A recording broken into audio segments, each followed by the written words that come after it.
नमस्कार मित्रों, RVIS PCS classes में आप सभी का हार्दिक स्वागत है। आज हम बहुत ही महत्वपूर्ण प्रश्नों को लेकर आए हैं। प्रारंभिक परीक्षा और मुख्य परीक्षा दोनों के लिए यह महत्वपूर्ण है। देखिए, प्रश्न आपके सामने है। राज्यसभा की निर्वाचन प्रक्रिया का संक्षिप्त विवरण देते हुए संविधान द्वारा राज्यसभा को दी गई विशेष शक्तियों की चर्चा करनी है। साथ ही राज्यसभा की उपयोगिता के बिंदुओं का भी उल्लेख करना है। तो इसका उत्तर आप पढ़ेंगे, ध्यान से सुनिए। संविधान के अनुच्छेद 80 में राज्यसभा के सदस्यों की अधिकतम संख्या 250 निर्धारित की गई है और बाद में कुल संख्या 245 तय की गई। इसमें से साहित्य, विज्ञान, कला जैसे विषयों में से जुड़े 12 सदस्य राष्ट्रपति द्वारा मनोनीत होते हैं। 233 सदस्यों का चुनाव राज्य विधानसभा के विधायकों द्वारा किया जाता है। इस सदन की 1/3 सीटें हर 2 साल बाद रिक्त हो जाती हैं।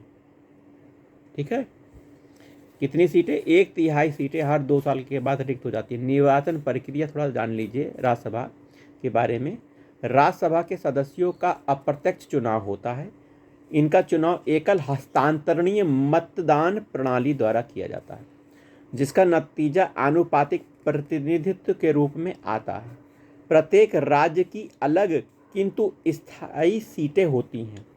प्रत्येक मतदाता कौन? विधायक रिक्त सीट पर लड़ रहे सभी उम्मीदवार को वरीयता के आधार पर वोट करते हैं। प्रत्येक उम्मीदवार को चुने जाने के लिए वोटों की न्यूनतम संख्या ब्रैकेट में कोटा को हासिल करना होता है। राज्यसभा की विशेष शक्तियों के बारे में जानिए। राज्यसभा की विशेष शक्तियां: संघीय चरित्र होने के कारण राज्यसभा को 2 विशेष शक्तियां प्रदान की गई हैं। पहला, यह संसद को राज्य सूची, अनुच्छेद 249, संविधान का अनुच्छेद 249, यह संसद को राज्य सूची में से विधि बनाने हेतु अधिकृत कर सकती है, संविधान का अनुच्छेद 249 के तहत। दूसरा, यह संसद को केंद्र तथा राज्य दोनों के लिए नई अखिल भारतीय सेवा के सृजन हेतु अधिकृत कर सकती है, अनुच्छेद 312। दोनों अनुच्छेद महत्वपूर्ण है, पढ़ लीजिएगा इसको। आइए, राज्यसभा की उपयोगिता: यह लोकसभा द्वारा जल्दबाजी में बनाए गए, दोषपूर्ण, लापरवाही से तथा अविवेकपूर्ण विधान की समीक्षा और उस पर विचार के उपबंध के रूप में जांचोपाय है। यह उन अनुभवी और पेशेगत लोगों को प्रतिनिधित्व देती है जो सीधे चुनाव का सामना नहीं कर सकते। राष्ट्रपति ऐसे 12 लोगों को राज्यसभा के लिए मनोनीत करता है। यह केंद्र के अनावश्यक हस्तक्षेप के खिलाफ राज्य के हितों की रक्षा करते हुए संघीय संतुलन को बनाए रखती है। आइए, अगला प्रश्न है। गांधी जी के आगमन के साथ भारतीय राजनीति के नए परिवर्तनों को महसूस किया, इस पर टिप्पणी करना है। ये एक स्टेटमेंट है, गांधी जी के आगमन के साथ भारतीय राजनीति ने नए परिवर्तन को महसूस किया। तो उत्तर है, ध्यान से सुनिएगा, गांधी जी के आगमन के पूर्व भारतीय राजनीति अपने उद्देश्यों में संकुचित, प्रसार में सीमित, भागीदारी में उच्च वर्गीय तथा हितों में विशिष्ट थी। गांधी जी ने इसे व्यापक, विस्तृत और सर्वसमावेशी तथा सामान्य हित वाला बना दिया। ठीक है। 20वीं सदी के शुरुआती दशक में भारतीय राजनीति की अगुवाई पश्चिमी शिक्षा प्राप्त अभिजात वर्ग कर रहा था, जो आम जनता को राजनीतिक प्रक्रिया में शामिल करने का इच्छुक नहीं था। फिर तत्कालीन कांग्रेस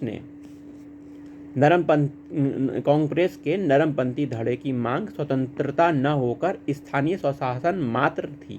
हालांकि गर्मपंथी दल पूर्णतः स्वाधीनता की मांग कर रहा था। इसी पृष्ठभूमि में गांधी जी का आगमन हुआ, जब उपरोक्त दोनों धड़े अपेक्षित सफलता प्राप्त करने में विफल रहे थे। गांधी जी ने सर्वप्रथम भारतीय राष्ट्रीय आंदोलन में आम जनता को शामिल कर एक सुखद परिवर्तन ला दिया।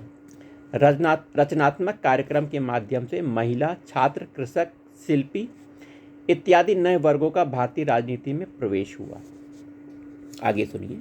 गांधी जी ने पहली बार एक साझे मोर्चे का निर्माण कर राष्ट्रीय हित को प्राथमिक बनाया। इसके लिए गांधी जी ने वर्ग समन्वयन को अपनाया। यही वजह है कि उन्होंने संपूर्ण भारत में कर रोको तथा जमींदारी वाले इलाके में चौकीदारी कर न देने का आह्वान किया ताकि आंदोलन विभाजित न हो पाए।